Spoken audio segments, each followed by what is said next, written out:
We're now entering the second week of the government shutdown, and Marjorie Taylor Greene is turning out to be a helpful voice for Democrats in their political standoff with Republicans. So here's what's going on. Democrats say they will not vote to reopen the government unless the legislation includes money to extend enhanced Obamacare subsidies.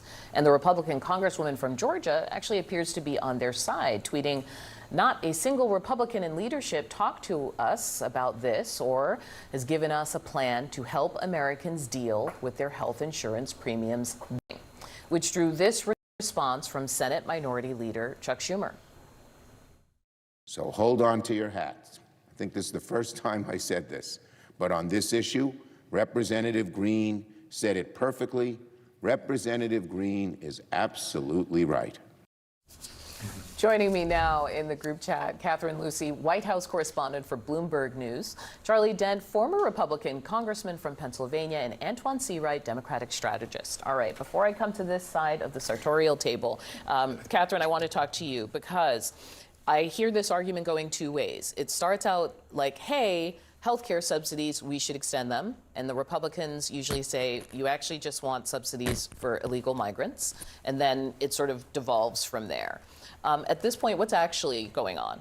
Well, what we're seeing is there is some talk around healthcare now that we weren't seeing maybe a few days ago. I mean, I think most notably this week, the president himself in the Oval Office on Monday, I was in there as part of the press pool, and I asked him about, would he talk to Democrats, would he talk to Democrats healthcare, and he seemed to say yes. The White House then kind of walked some of those statements. I was about to say, then Republicans on the Hill were like, what, we are? Yeah, so it was quite a day, but the White House then said, wait, we want to reopen first. But clearly he was suggesting some openness to this, which I think indicates that they are feeling some pressure to figure out how to resolve this. And we are hearing from some Republicans, Marjorie Taylor Greene, Josh Hawley, are talking about how they need to figure out a way to deal with this. Hawley, I understand, because he also was talking about, was it Medicaid? Remember when that, he was out there on that point. Is Greene a new entrant into this? She's an interesting voice in this that shows that this is a complicated issue that hits a lot of people's constituents and districts. And I think, and then also we've heard from people like Susan Collins saying, who is a sort of reliable presence in bipartisan negotiations. So the ball hasn't, sort of fully moved, but there are some quiet things happening, I think. All right. So I want to talk to you, Charlie, because you've been through the shutdown wars of a different vintage, let's just say. What's different about this one, though? Well, what's different about this one is that I feel like compared to 2013, everything is the same, except the roles have all reversed.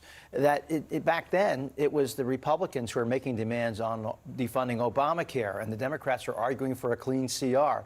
And now, here it is, the Democrats are making demands on health care. I'm not here judging whether they're good or bad demands, but they're making demands, and the Republicans are arguing for a clean CR. It is completely flipped. Yeah. They flipped the script. But to the point of these Obamacare subsidies, I think that everybody kind of acknowledges there's going to need to be an agreement. Yes, Not and just to give people some shutdown. context for this, because Greene herself, the congresswoman, was pointing to the Nonpartisan Health Policy Research Group, KFF, and because they were projecting that subsidized Obamacare enrollees, so if you get your insurance through Obamacare, you could see your premium skyrocket 114%, which is, I honestly had to look at this twice. So that means on average, a 60-year-old couple making $85,000 would suddenly have to pay more than $22,000 more in premiums on average next year. Yeah, these are the enhanced premiums But this is the context for this battle.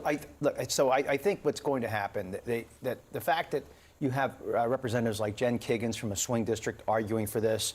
That wasn't surprising, maybe Susan Collins. But what is surprising that Marjorie Taylor Greene is arguing for this, which I think will actually be helpful but in terms of finding an agreement. But you're not going to get the agreement, though, in the middle of this shutdown.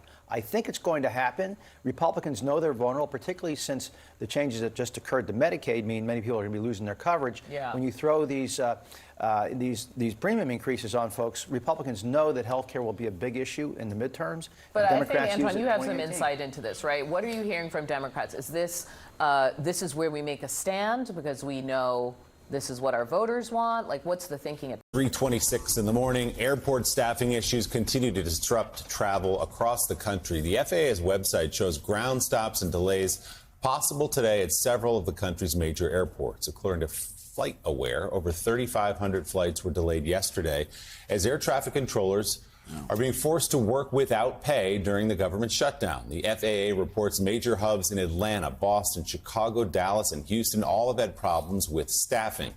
There also was a brief ground stop yesterday at Nashville's International Airport, delaying flights there by an average of 2 hours. As for the shutdown, 8 days in and still no end in sight, Democrats still demand action be taken now on tax credits for Obamacare premiums. Speaking on the Senate floor yesterday, Democratic Senator Patty Murray of Washington outlined the 10 states that will see the highest increases in health insurance premiums if ACA tax credits expire. In the top 5 states, which include West Virginia, Wyoming, Alaska, Tennessee, and Mississippi, premiums will more than quadruple. Premiums are also expected to more than triple in other states, including Texas, South Carolina, and Alabama. All 10 are considered to be red states. That's perhaps explaining why Republican Congresswoman Marjorie Taylor Greene of Georgia doubled down yesterday on her break with GOP leadership over health care subsidies amid the government shutdown. Greene slammed her party, claiming Republicans did not have a plan on health care, arguing the GOP should be working to fix the problem now instead of using the issue as political leverage. Greene criticized the GOP's lack of action in an interview yesterday, saying in part, quote, when it comes to the point where families are spending anywhere from $1,500 to $2,000 a month and looking at hikes coming on their insurance premiums, I think that's unforgivable.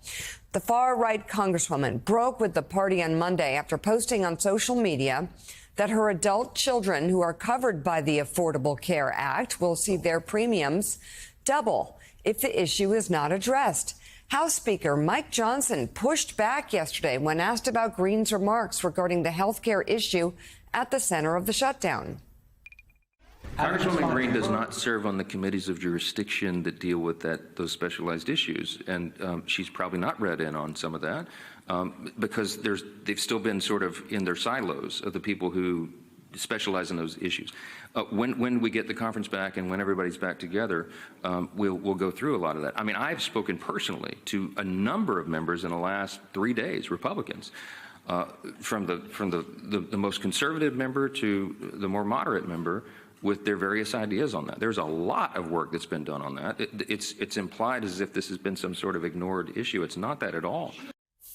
Well, then what is it? Greene fired back, claiming Johnson has not reached out to discuss her concerns. J. Mart, there's an accusation that the Republicans are using this for political leverage. What's the leverage of people having skyrocketing insurance premiums? Yeah, look, I don't understand it. I think they want to fix the issue of the Obamacare premiums. They don't want to do it, though, in a way that is seen as sort of caving to Democratic demands. So there's this standoff, but it's a lot of theater. I think when the government does come back, there's going to be some kind of a fix on those premiums, precisely, Mika, for the reasons that you laid out on the screen, because all those states that are the hardest hit are all red America and all have GOP senators. But what MTG did there was hand the Democrats a gift yesterday. Hand Republicans a gift because it shows the lack of unity in Republican ranks on the issue. And that obviously is a huge help to Democrats right now. Also, don't forget Trump yesterday saying we're not sure if folks are going to get back pay after all, which is devastating to federal employees who are counting on that back pay. Unbelievable. Military Said too. a lot of Come them on. don't deserve it, he said, What? federal workers. Which is totally off message here. So I thought yesterday was to date one of the best political days for Democrats during the shutdown, because you have MTG breaking ranks on health care and then Trump doing his Trump thing, which is totally off. At this point. Well, part of this, truth decay has become a large component of this conversation. This conversation and this disagreement is not about illegals receiving health care or illegal immigrants, because you have to have a social security number in order to qualify for the ACA subsidies. What Republicans are conflating is Ronald Reagan's law that says if you go to a hospital, you have to be seen by law. Republicans have not rolled back that clause. But let me tell you what this is about.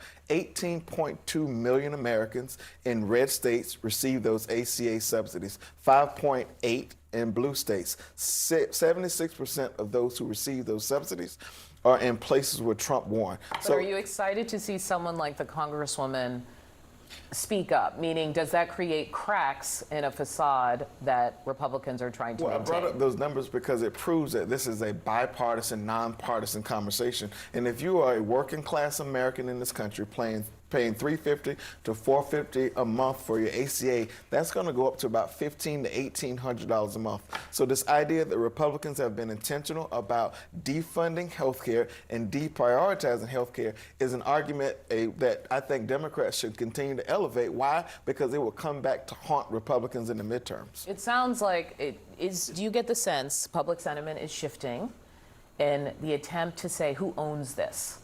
The shutdown? Yeah.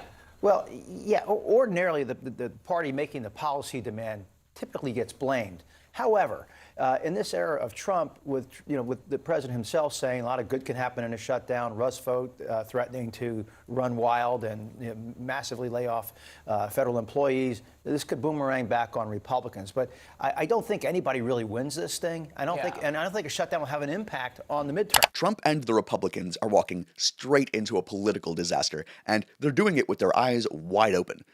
We're in week 2 of the government shutdown, and instead of focusing on reopening the country, they're too busy turning healthcare into a hostage negotiation. Here's the situation. Democrats are holding firm on keeping enhanced Obamacare subsidies in place. They aren't demanding some random partisan pet project. They're fighting to make sure that millions of Americans don't get crushed by skyrocketing premiums. Meanwhile, Republicans act like extending affordable healthcare is a radical idea. The irony? Most of the people who will suffer from high costs live in Republican states. West Virginia, Mississippi, Tennessee, all deep red, all about to see health insurance premiums quadruple. Even Marjorie Taylor Greene, yes, that Marjorie Taylor Greene, is calling out her own party. She said her adult kids who are covered through the ACA will see their premiums double if Republicans fail to act. When Greene sounds more reasonable on healthcare than the rest of the GOP leadership, something has gone very wrong inside the Republican playbook. Speaker Mike Johnson's response? He brushed her off, saying she's not on the committee of jurisdiction, so Translation, sit down, we've got this all handled. And while this all unfolds, Trump keeps fanning the flames. He publicly muses about whether federal employees should even get back pay after the shutdown, as if people missing rent and mortgage payments are just political pawns and, their suffering doesn't matter to him. The GOP loves to call itself the party of the working class, yet here they are fighting to make health insurance unaffordable for the very people they claim to represent.